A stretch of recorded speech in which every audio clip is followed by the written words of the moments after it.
Hello, and welcome to this Let's Chat, Write It, Do It, or more familiarly, WIDI. Sorry, lost my notes here. My name is Karen Emmons, and I am a VASA board member, one of the technology event group leaders, and a national event supervisor. I am accompanied today by Kira Emmons and by Ryan Murray. Both Kira and Ryan are VASA alums with many years of experience and state championship medals in WIDI. Ryan is a freshman at UVA, majoring in mechanical engineering. Kira works professionally as an electrical engineer, and as you can probably tell from her last name, is also my daughter. The two of them are working together this season to coordinate running WIDI in Virginia. So tonight, we're going to start actually with some general tips about WIDI first. As conceptually straightforward an event as this is, it is surprisingly challenging to do, and there are lots of good tips and suggestions that they'll be able to give you tonight. As we get closer to the regional tournaments, there will be email communication from Emily, the state director, with head coaches about our proctoring expectations for WIDI on written test day.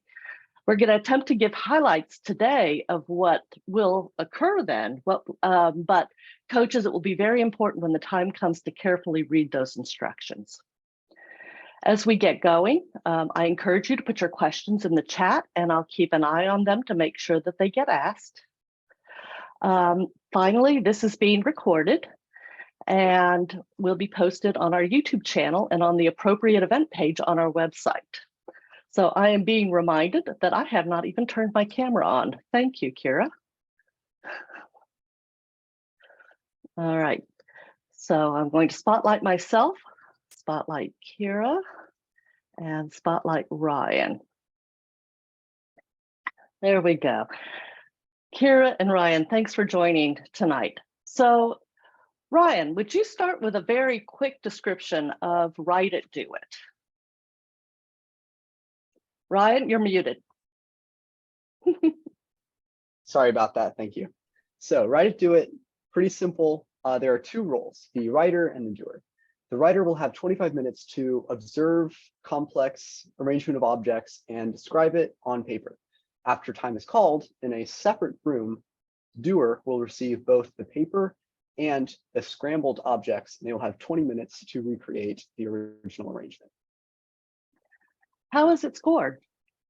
So I like to think of it more like a jigsaw puzzle. So like if you're making a puzzle, you surely don't just start with the top corner and go all the way through. You know, you construct big chunks and things, and regardless of where they are on the table, you've made a lot of progress. Maybe if you put two chunks the wrong way around, you know, you would think every single piece is in the wrong place, but we grade relatively, which means we grade where pieces are relative to each other. So you would receive all the points for all of these pieces relative to each other and all the points for these pieces relative to each other. And you might just miss one for the connection of both. And you'll get every other point. So we actually, I think we have a sample of an old model and a rubric. Kira, do you want to share those with us and show people exactly what does a WIDI scoring rubric look like? Sure, let me share my screen for a moment. Okay, so hopefully you're familiar with this website. Fingers crossed that you already are. This is the homepage of the VASA website. If you go up here to middle and high school and then go down to events, scroll all the way to the very, very bottom, get Write It, Do It, the end of the alphabetical list. And then if you scroll down to this resources section here, there's some other stuff here that we'll talk about later. But we're primarily interested in this first set of resources, which has two photos of a previous model that we used at the 2017 state tournament, as well as the scoring rubric. So here's one of these photos. We have it from a second angle as well. So first of all, hopefully this can give you an idea of some of the kinds of materials that can be common There's a lot of like crafting supplies, office supplies, things that are probably like floating around your junk drawer at home. Certainly nothing expensive. I think the rules also list some ideas for things that might come up in these models. Hopefully this also can give you an idea of roughly like the number of components that might be in the model of the tournament, as well as the like types of connections that you might see or the level of complexity. And lastly, I hope that you can see that some of these pieces have actually been modified. So like the builder would have gotten a whole note card that they would have had to tear in half and weave this like twist tie through. Or they would have gotten a whole, I don't know what you call these, but it's like the paper rolls that you put coins in, if anyone still even has coins. And then they had to tear a piece off of it and fold it back on itself and secure it with this like brad paper holder. They would have had to twist the pipe cleaners together themselves. So we also posted the scoring rubric that we used that year. And this, I mean, I think Ryan's jigsaw analogy is like really on the nose, but this can give you an even more specific idea of exactly what the scoring looks like what sort of connections and modifications will earn you points. Do keep in mind that this was for a state tournament, so it's probably a little bit more difficult than you'd see at lower levels of tournaments, but hopefully this gives you a good example picture. Thanks, Kira. I'm looking to see if we have any questions on that. All right, so let's talk about general WIDI skills and helpful exercises. Would you like to start us off on that, Ryan?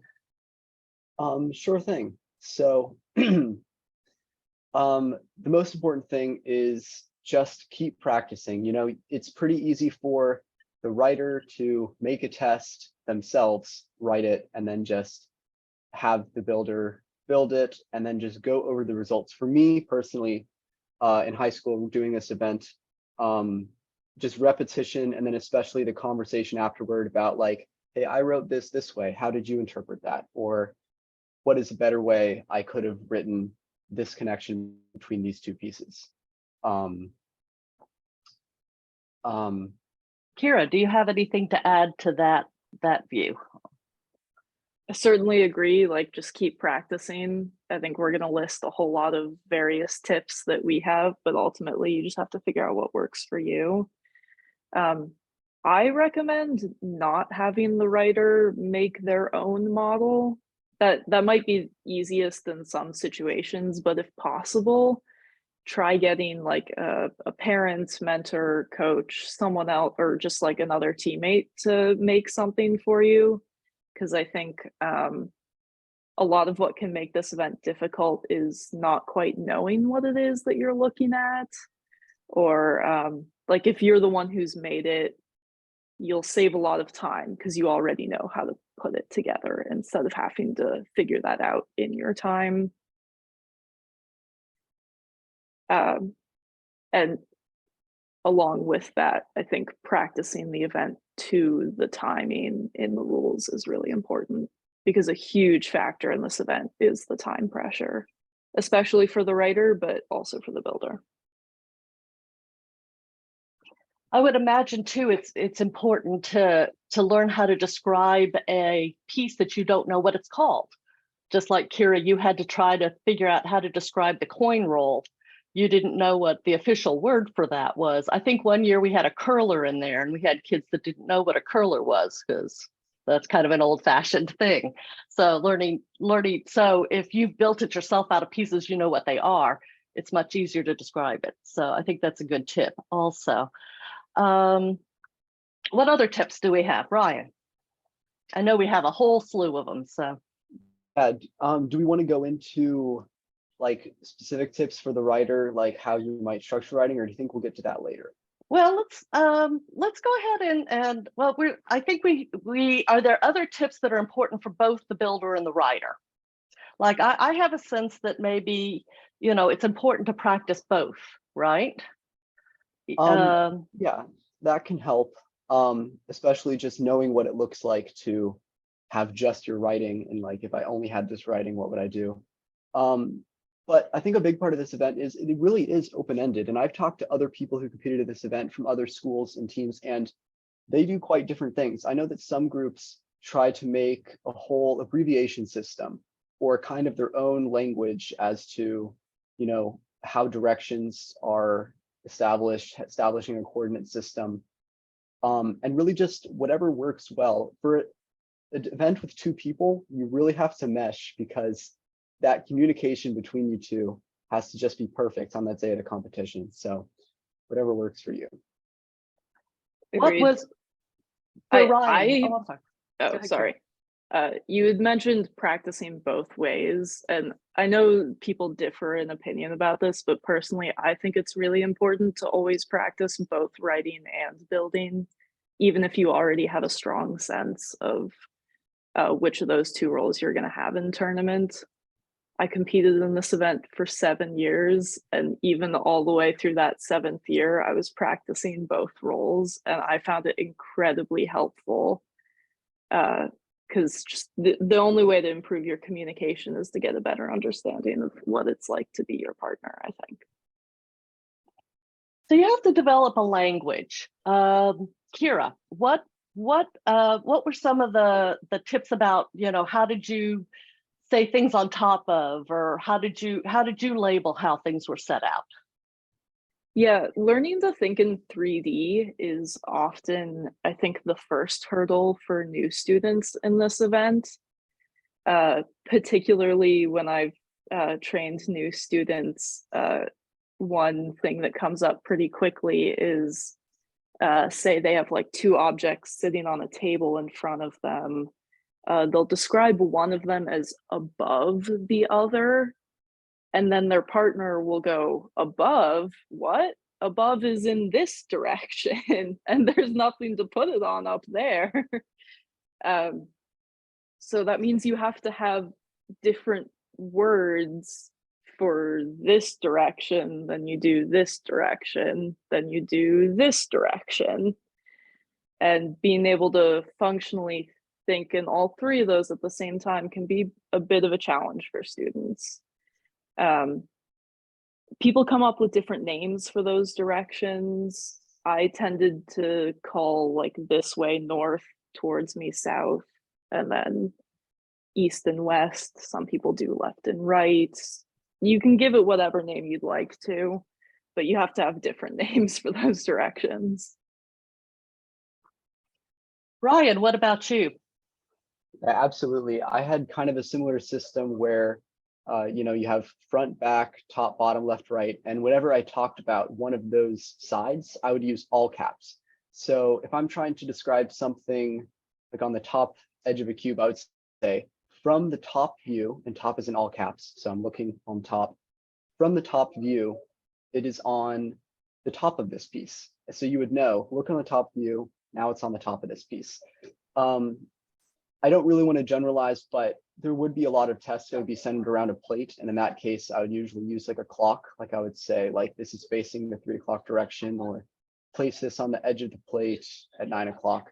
And that's pretty simple to do once you're in that once you're in the builder mindset and you're just trying to place pieces quickly.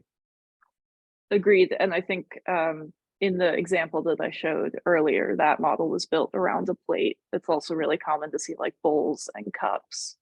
So being able to think in clock faces can be really useful, instead of like, maybe this many centimeters to the right, this many centimeters up, thinking sort of in an angular direction, and then like how far in the radius out from the center is it, can also be a useful way to measure.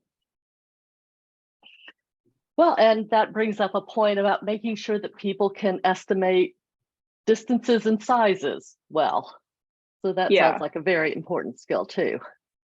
Learning to measure small-ish distances, I think, is a really crucial skill, on the order of like a few centimeters up to maybe like 10 or 15. Usually you're not going to see a model much bigger than that. Just, I mean, it's critical because sometimes you don't have another point of reference for where to put something. So you just have to say like this far away in this direction. Or sometimes a builder will have pieces in different sizes and the writer needs to specify it's the 2 centimeter paperclip, not the 5 centimeter paperclip. So all of that's really critical. I'm gonna tell a little story since you are my daughter and I watched you learn to do this. Yeah. That of course you, as you grew, you had to change it a little bit because you did this for a number of years, but you had a sense of how long is my thumb, how big is my hand, how big is my span. You can't of course touch the model, but you can hold your hand up to it and have a sense of what those measurements are. Right. Yeah. Unfortunately, that's a little bit more difficult in the format we're using for regionals, where this is going to be on written test day. So the students are going to get photos of the model instead of having it literally in front of them. But it states certainly being able to like just hold your finger up as a sort of size comparison can be a helpful estimation tool. But like you said, the rules do specify you may not ever touch the model. Right. We're going to come back around to those pictures. And this is a point I actually, we'll talk about the pictures as we come back to that. Let's talk about just, I know both of you were writers. Let's talk about some very writer specific tips. So Ryan, do you have some writer specific tips for us? Sure. And Kira and I were talking, it seems like we had a pretty similar method to describe, an arrangement of objects. So I would always first give an object in it. So I would go object by object. So you would start with an object and then you'd place the next one. And essentially what you do is first identify the object. So describe it pretty simply. You want to describe it well enough because they could always throw in extra pieces and you don't want to be confused with extra pieces that you don't even know about. But you don't want to spend too long describing it because you are on a time crunch. So describe it, orient it in space, which means just pick it up, make sure you rotate it the correct way, and then place it onto where it needs to be.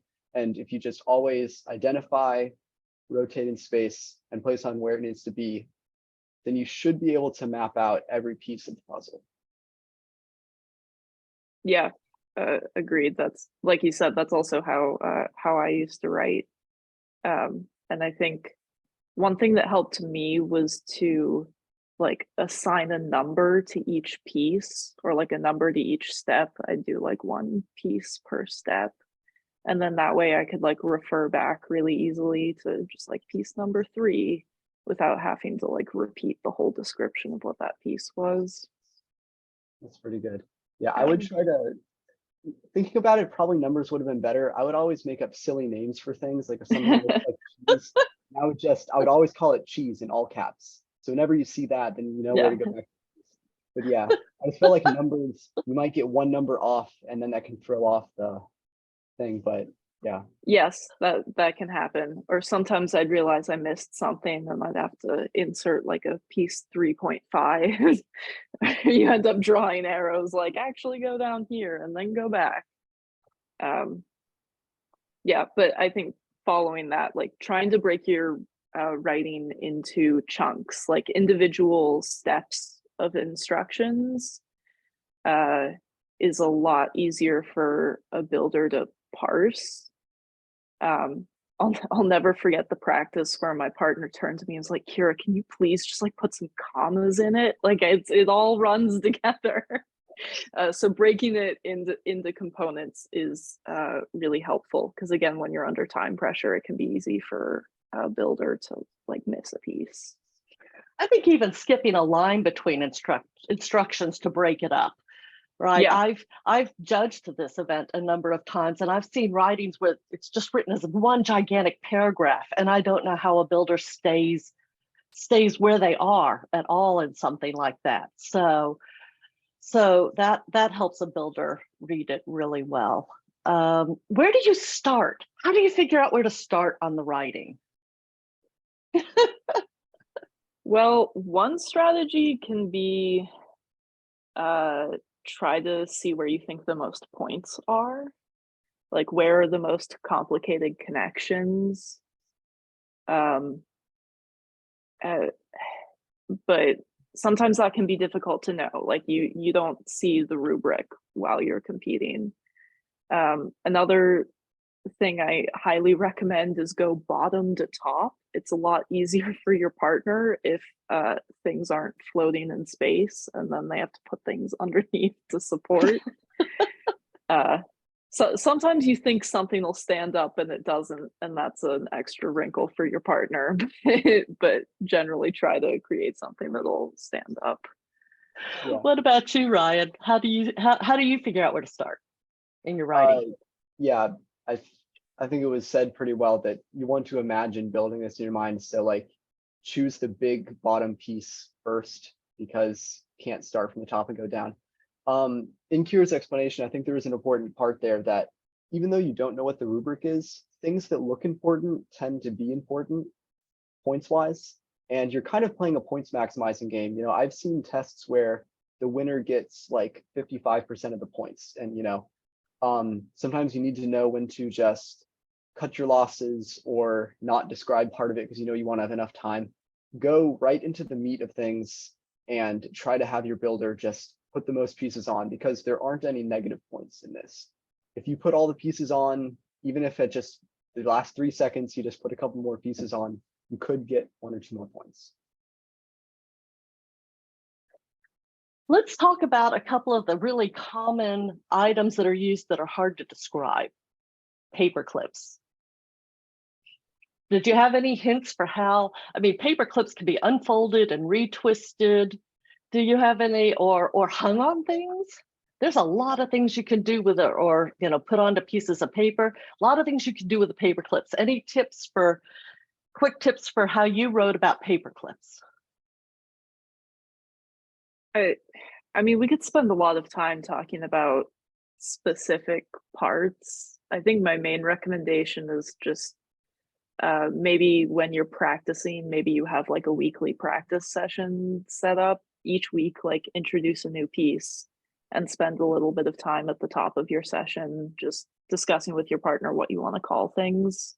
Because you can call it whatever you want. You just have to have an understanding between you and your partner. So maybe 1 week you do paper clips, 1 week you do pipe cleaners. Yeah, I know. I remember the teams, the people who were seniors when I was a 10th grader. They had even just different names for different orientations of paper clips and things. But yeah, it really does just come into that writer-doer relationship. You know, sitting down and just bending it this way and say, how would you describe this? How would you describe this? You know, that sort of thing is the most helpful really for every object. Well, so it sounds like some, I'm sorry, Kira. I was just going to add in one other exercise that I find helpful just to get like more immediate feedback with your partner is to maybe sit on like opposite sides of a table and just put like some sort of barrier between you. I don't know, like cereal boxes or whatever, and just practice giving verbal instructions piece by piece, and then check what your partner has built after each piece. And that can give you much more immediate feedback about what you're having trouble with, what was unclear. You can always just try something again without going through the entire, 45-minute process of doing the event. It's actually 55 minutes. So yes. 55. Yeah. No? Yeah. It's 20 and 25. Well, but then you got, yeah, okay. I guess I'm used to running it in tournaments where we also have a few minutes where we got to schlep the papers to the other room. These are great tips. So let's what about builders? Tips for builders. Well, neither Ryan or I was actually a builder, but one thing that my partner had the ability to do that really amazed me is, well, actually, before I do that, I should probably backtrack and just say that a lot of times people seem to think that building sounds like the easier role, but a good builder has a whole heck of a lot more to do than just following their partner's instructions, which is already kind of a challenge for some people. I've discovered some students sort of impose extra ideas on their partner's writing about what they think something should look like. Like as I've coached some students, they'll read instructions and they'll say, well, that's not possible. And I say, oh, it is if you flip the piece upside down, but in their mind, they thought they couldn't flip it upside down. So just like following the instructions with an open mind can be a challenge for some people. But on top of that, you have to deal with your partner making mistakes because they're trying to go as fast as possible.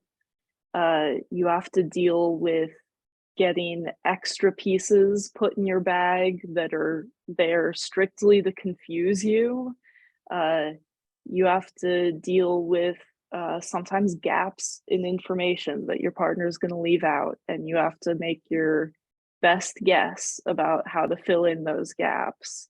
You've got to deal with the frustration of like actually putting pieces together, which when you're dealing with these kinds of like office supplies, craft supplies, can get really tedious and annoying, and sometimes it doesn't want to stand up. And there can be a whole lot of things that are just very frustrating. And so it takes a very like level-headed person, I think, to be a good builder and to deal with all of that. But getting back to the thing that amazed me that my partner could do is oftentimes when I would like leave a little bit of information out by mistake, or not realize that a piece of information is necessary. Like maybe my partner had 2 sizes of marshmallows in her bag of materials, but I didn't know she was going to get an extra decoy one. So I just said, put the marshmallow here. My partner would go, well, I think Kira probably would have described it if she thought there was something unusual about it. So the fact that there wasn't an extra description probably means that it was sort of normal. So what do I think Kira thinks is the normal size of marshmallow? And she could actually figure a lot of things out that way. Or maybe if I told her where to put something in like this direction and this direction, but not this direction because I was just going too fast and forgot, she'd say, well, it probably was something that seemed normal, so you didn't need a description for it. So probably the most normal thing is to put it in the middle. And usually that would be right. So a builder that is really able to put themselves in the minds of their writing partner is going to be the best builder. Ryan, do you have some tips for the builder and based on your relationships with your builder? I mean, I feel a little unqualified giving tips for builders since I was never the builder, but I think just reflecting on that previous answer, a lot of the job of the builder has already been done before the competition. It's just building that cohesiveness with the language, and also knowing when to just accept that it was a mistake. Sometimes when to skip over a piece because it was probably described wrong, or I'm not going to figure out what Ryan meant in the next 10 minutes, so I'm just going to go to the next piece. And those are the sorts of tips that can really win competitions in the end, and just not freezing. Yeah. Sounds like builders have to kind of build a mental tree about things they're uncertain about, move on, maybe come back to it. Maybe it'll be more, maybe if they have this mental tree in their head, they can come back to it based on things they've built further down the line too. Yeah. Sure, yeah, keeping track of all of the things that you were unsure about. And then as you continue to build, maybe you get a little bit more information and you can go back and figure out what they meant. Or maybe just like Ryan said, knowing when to cut your losses can be a good thing too. These are some some great tips. I'm looking to see if we have any questions. It doesn't look like we have any questions yet. Let's address some of the common questions about Write It, Do It. Can the writers, and again, we're talking about in the general common when they are in person, move around the model? Can they touch it? Ryan? Nope, they can't touch the model. Can't move any of the pieces, but they can get their hands very close to it. And when you are in person, you can stand up and walk around it. I highly recommend doing that. Make sure you see it from the back. There might be pieces hiding that you didn't notice. Yes, you can't see it from all angles, and that would be definitely true. We've already discussed that there'll be extra pieces that aren't used in the builder's supply. And I wanted to reiterate a point. So if you use some of those extra pieces, do you lose points? Nope, you don't lose any points. You can truly just in those last few seconds put the pieces on and might get a few more. So just willy-nilly, whatever's in your bag, you toss it on at the last couple of seconds. So yeah, I remember. I think it's very uncommon to actually net yourself any points that way. You have to get pretty close to what the model actually was to really earn points, but it never hurts. okay. It doesn't cost you any points. I guess I'm thinking of like one example where it did something, but yeah, it's. Oh, really? Okay. Yeah. What kinds of, and we've discussed that the objects can be manipulated, right? So we saw in the example that folding, unfolding, ripping, maybe taking something apart, poking holes in, breaking pencils. But are there manipulations that wouldn't be asked of the students? We're probably not going to ask them to like take a ball of yarn and knitting needles and actually knit a sweater. All right. Nothing that complicated. We're not going to like hand them a bottle of glue and make them like build a bridge. Well, and typically there's things. there's no gluing or taping. No. Right. That's not a thing. Oh, scissors. What about scissors? Are sometimes they given scissors to work with and do things with? I've never seen it, but I wouldn't rule it out. Yeah, I wouldn't think of this as like, I see what supplies can be brought in. I wouldn't think of this as like a supply event where like you have to have your pen and your scissors and your tape. It's you just use what you have and sometimes your hands to manipulate pieces to get it done. Wouldn't have to break out the power tools for this event. Right. I think maybe the point here is that if the builder is given scissors, then they can use them. If they're not, they won't. Yeah. But if the builder is going to be given scissors, I'm assuming that the writer will be told that the builder will have a pair of scissors. I think that would be fair. Yeah. So let's talk about the supplies, because we're having some questions about what supplies can be brought in. Before we move on, I do want to raise, I have seen builders be given a marker and they're expected to like draw on things. So that can be fair play.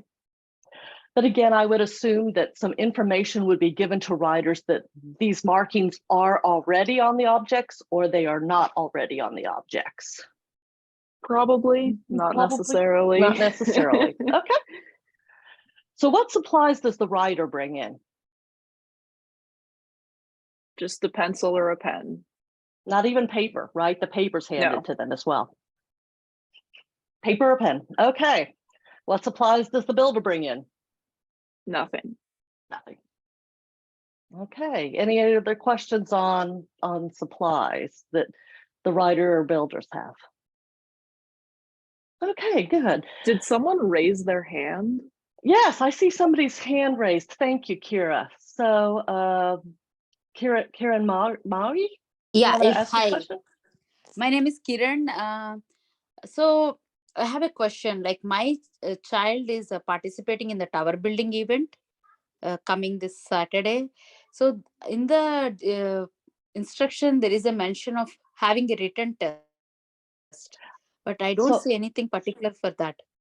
I'm sorry, you're in the wrong place to ask this question. Oh, If you could write to the Division A coordinators, this is all about Division B and C and the events that will be held in January. got And it. so Okay. we don't have information about what's Okay, happening on sounds good. But Saturday in Division A. fine. But can I have the email or the contact information of Division A? Sure, I'll send that to you in the chat. Thank you so much. All right. Somebody has just joined and wants to circle back around on, does the writer have to describe the things used to build?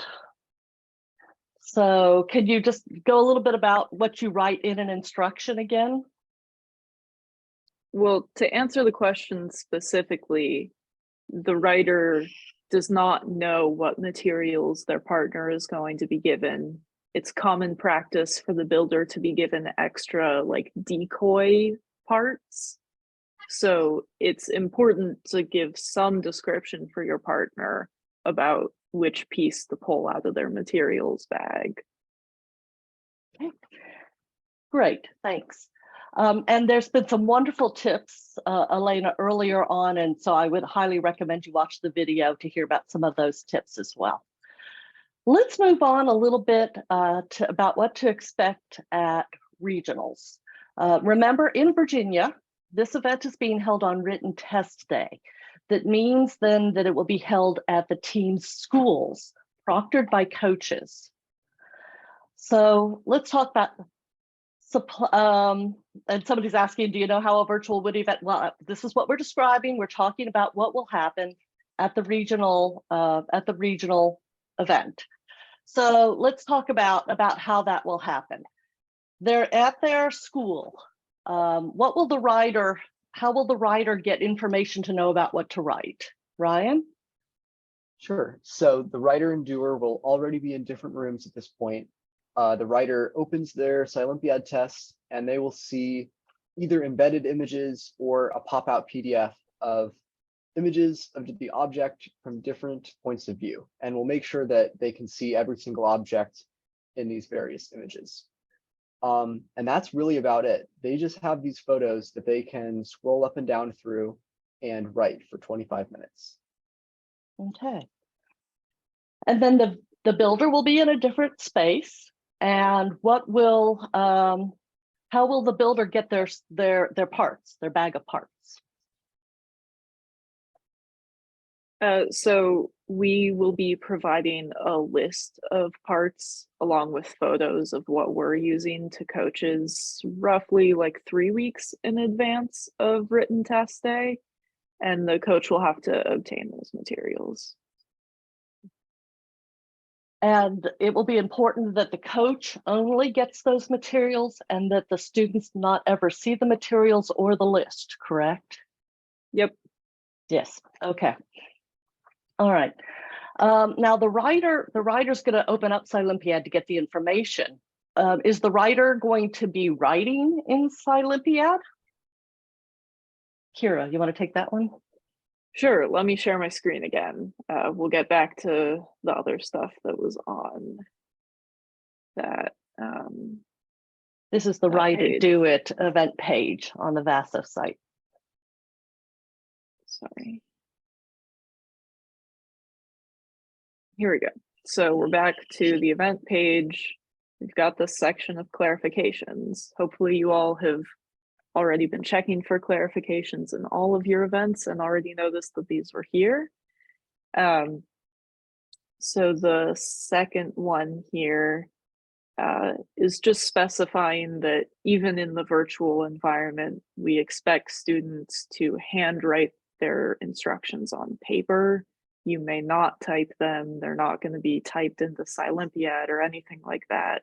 It's exactly what the rules describe. You're writing on paper. Okay.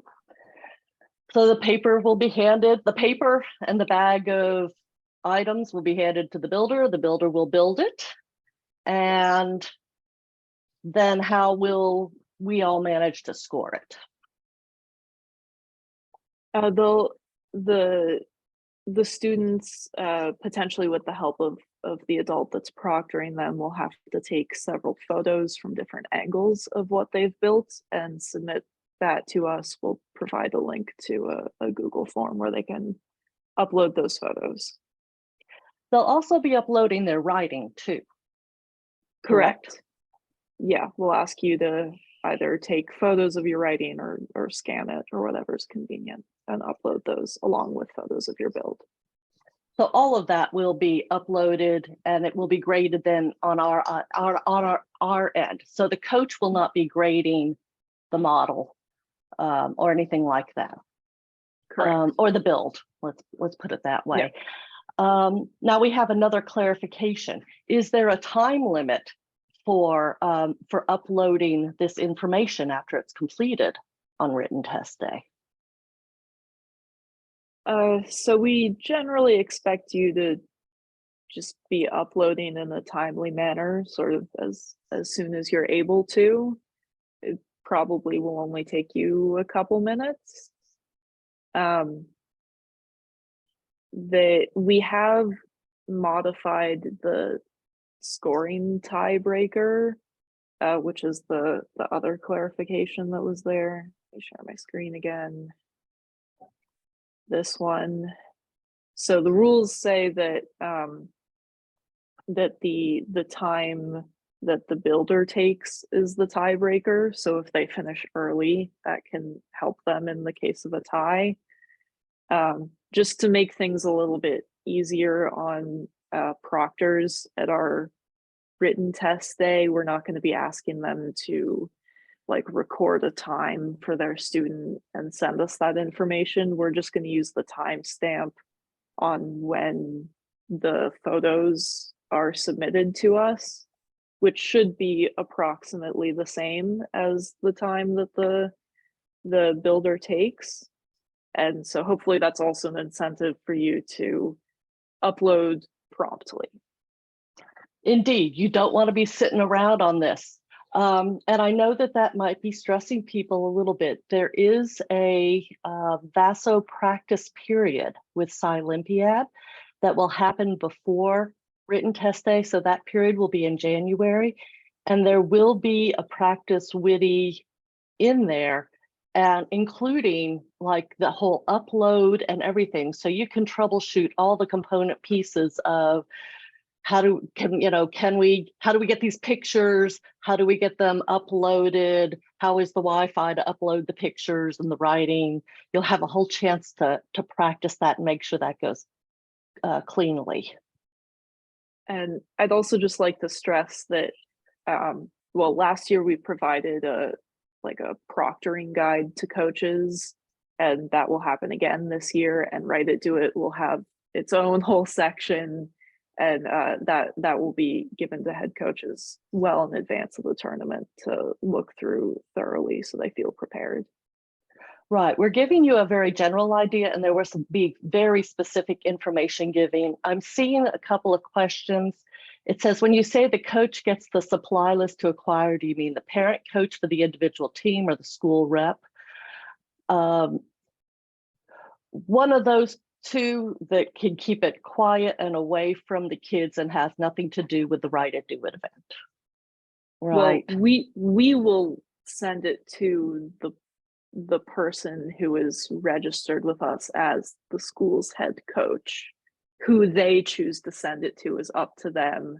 They may allocate that to a specific parent, event mentor, whoever on their team is appropriate. Well, no, they should not send it to the event mentor for WIDI. In terms of the instruction list for what to acquire, the parts, that should not be sent to the WIDI event mentor. But when that is sent out, it will be given with some instructions about who can see it. During the virtual event, does the builder join the test after the writer finishes, or do they just go at the beginning and wait for the writer? The builder will probably be in another room, right? Will be in a separate space so they don't see anything the writer's doing. Ryan, go ahead. Yeah, I think they're referring to the Scilympiad test. And oh, if I'm correct, I guess I'll just keep speaking. It might show up as a test in Silympiad for the builder, but there will be no content there. It might not even have a start button, just because there's nothing in Silympiad that the builder needs to view. Right, thank you. So yes, we will not have any expectation for the builder to get on Silympiad at all. But again, we're going to set up the practice period in Silympiad to look exactly like the real thing. So you can go through all of that, and we highly, highly recommend that you do, so you're prepared for what it's going to look like. Because this event is just a little bit more logistically complicated. And on that line, I have heard that you all have a clever idea for making this easier. Do you want to share that? Well, shout out to Emily Owens, the state director, actually, because this was her idea. But we are planning to make a video. Well, it'll mostly just be an audio track that you can. It'll be meant for the proctoring adult to play as the students go through the event, and it'll just give you timely reminders, like you need to stop the writer now, pass the instructions to the next student. So you don't have to keep track of exactly how much time each student gets, because it's not even the same amount of time. And it'll just give you a few helpful reminders as you go through. Including like a countdown, right? So it's not going to suddenly start you and then 25 minutes later out of nowhere shout stop at you. Yeah. I kind of envision it having like the Great British Bake Off, hurry, hurry, hurry music at the end. I don't know if we will get any music composed for it, but please work on that if you'd like that. But you're also talking about hopefully maybe making this available even before the practice periods, because teams could use it to if they want to do a full-fledged practice, could do a full-fledged practice using it as well. Yeah, I'm hoping to have that made and published probably within the next month. It'll show up on that same event page on our website. So Ryan, there's some confusion about who's uploading the photos. It says if the builder doesn't get on Silympiad, who uploads the photos? Could you address that? Sure. So nothing is uploaded on Silympiad. It will most likely be a Google form, right? Can I get some confirmation? Yeah. It'll just be a Google form. It can be on the coach's phone or right afterwards, the builder's phone, and you're just taking sufficient photos. We'll probably just say like, please send a minimum of 3 photos or something in the form so that we can see all angles of the build when grading. The more, the better. So this is a great thing for a coach or a parent or an event mentor at that point, when it's all done, to take those pictures and send them off. That does not have to be done by the students. I mean, the students can if they want, but it doesn't have to be. So there's confusion again about the tiebreaker in the virtual test. Kira, could you show your screen again? Because there's a clarification about the tiebreaker in the virtual test. Yeah, sure.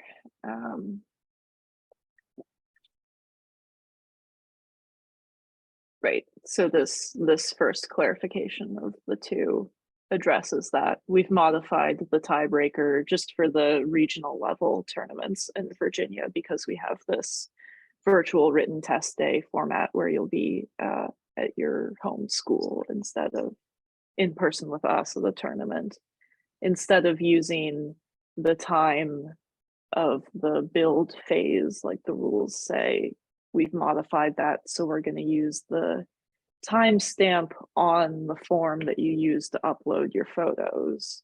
So those should be roughly the same, but hopefully that'll just make it easier on you, that you, the proctoring adult, do not have to separately keep track of the time that the builder uses and then give that information to us. That will just be taken care of.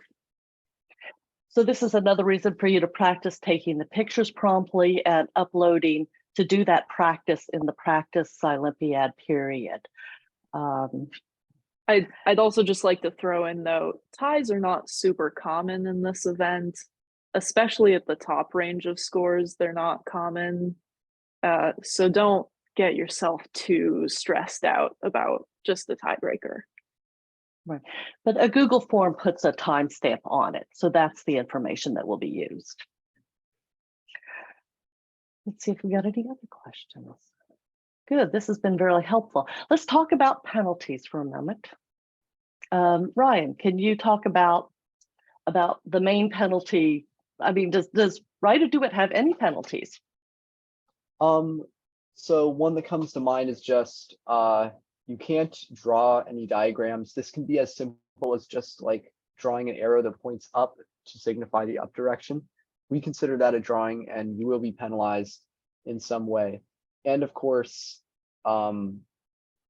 either directly or just indirectly, cheating offenses. We trust that you won't do that intentionally, but you want to watch out for those accidental violations as well. You know, we're on the honor of the proctor, and we expect them to give them the correct amount of time and not have them communicate during the test.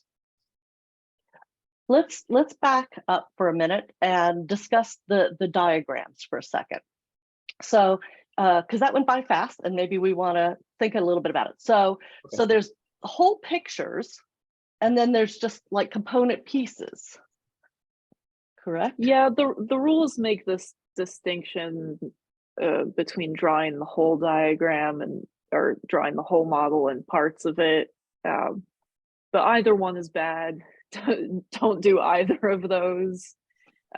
No one is ever intending to do that, but we do occasionally see students unthinkingly do that. Like Ryan said, like drawing an up arrow to signify the up direction, or sometimes students will say like in the shape of an L when they mean a right angle, but you've drawn the right angle then. Or things like that. We had one year where a student was trying to write like a cute, fun note to their partner at the end, like good luck with a smiley face, which first of all, if you have enough time to do that, you've done something wrong, very wrong. But also just like, don't tempt us with pictures. Don't draw a smiley face, you know, just describe what you see and stop there. Yeah, Just keep it use simple. words. Yeah, if you couldn't say this in words, then don't write it. If it's a symbol, don't write it. Yeah. Yeah. Though it's okay to use things like the degree symbol. I mean, that's you know, common symbols of writing are okay. You can write an ampersand, and you can you know, unless you're using them as images, right? Right. Yeah. Okay, so somebody's questioning that. So we can't say in the shape of a letter? Right. So if the model included a pipe cleaner that was in the shape of an 8, you can't draw an 8 because you would presumably be drawing it in a sort of font that's similar to what you're looking at. So better to say like an infinity symbol. Or like the number after 7. Well, yeah. or actually probably the most useful instructions for your partner give dimensions for how large the loops are, and yeah. Can you spell Sure, the word yeah, 8? you can spell the word 8. That's not an image. I would have thought, is this clear that like literally drawing an 8, if that's what you're looking at, is a picture, right?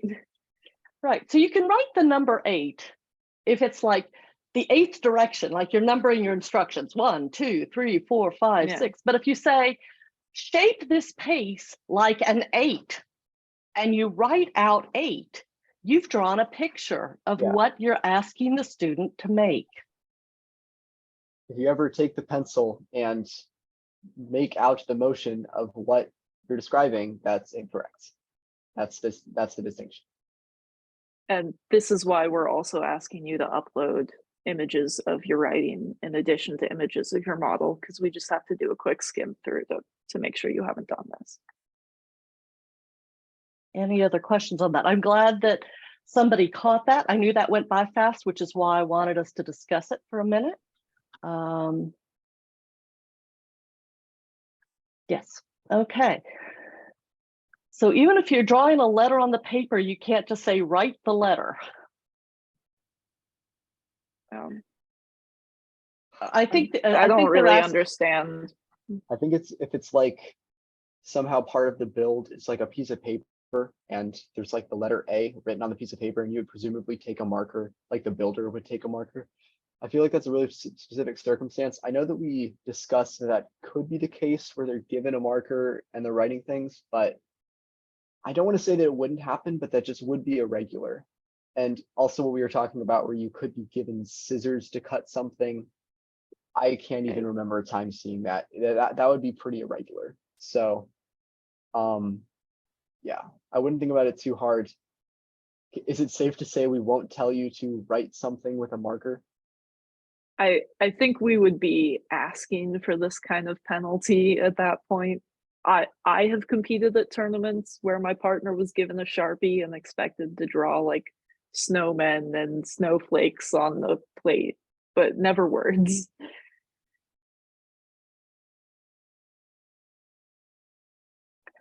I can't tell you what you might see at an invitational or something Yeah. else, but this is how you're talking to the people who are running it here in Virginia. So for clarity, but it sounds to me like they're not going to tempt fate by asking the kids to write the word donut on the plate. And then the kids have to figure out how to creatively write the word donut on the plate without writing in the instructions.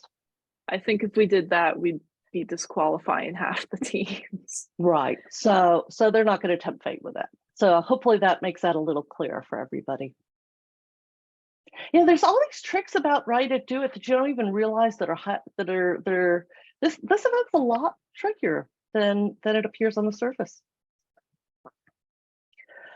Let's see, these are not strictly penalties, but I know that a couple of other things in the virtual system could cause penalty-like hits. Would you like to talk about those for just a second? Sure. Yeah, so using the word penalty here might be a little inflammatory, but like if you didn't take very good photos of what you built, like if you only took a photo from one angle, or we didn't get enough detail, or it's not well lit, we're just not going to be able to see what you built, and so there will be some points that won't really be available to you just because we can't see. Similarly, I mean, we're going to do our best to provide you a really good parts list with images of what we're using, and we'll try to highlight for you what the important features of all those parts are to have. And hopefully we'll be using like relatively standard, easy to obtain things. But if the coach provides their students parts that are significantly different from our list, then there might be some things that the students aren't actually able to build with them. In which case, again, there will be some points that are essentially like unavailable to the team to earn. Yeah, and I want to be able to guarantee maybe sending an image of all the parts. I think that was part of the plan. It's just an image with all the parts with a ruler in the screen. So we just say foam bowls, you might get really small ones, and that would mess up the thing. But if you have an image, then you can see, okay, it should be like at least 7 inches in diameter, something like that. So you're going to practice your writing skills in the list that you give to the coaches. Well, yeah, for sure. And if people are reviewing that rubric that we posted on our website, you can see the writing skills we have to use to just create the rubric also. Great. Thank you. Does anybody else have any questions about regionals? Again, more very specific information will be coming to the coaches, but now you have a general idea of what it will look like.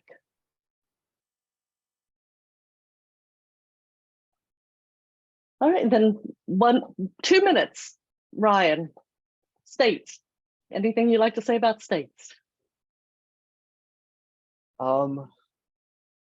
I mean, on anything specific, it's going to be the same. Like a lot of other events do change when you go to states or it gets more precise, but WIDI's just the same thing. I mean, obviously it'll be in person and it'll be fun to see everyone in there looking at the objects again. But it's the same events. It might be a little bit more tricky. But yeah. Okay, all right. Any final questions, anybody? Can WIDI be run as an in-person event in the regionals instead of being run on the written day? No, it's only going to be run on the written day. It's not going to be run in the hands-on day. We don't have time in the schedule for it. Anybody else, any questions?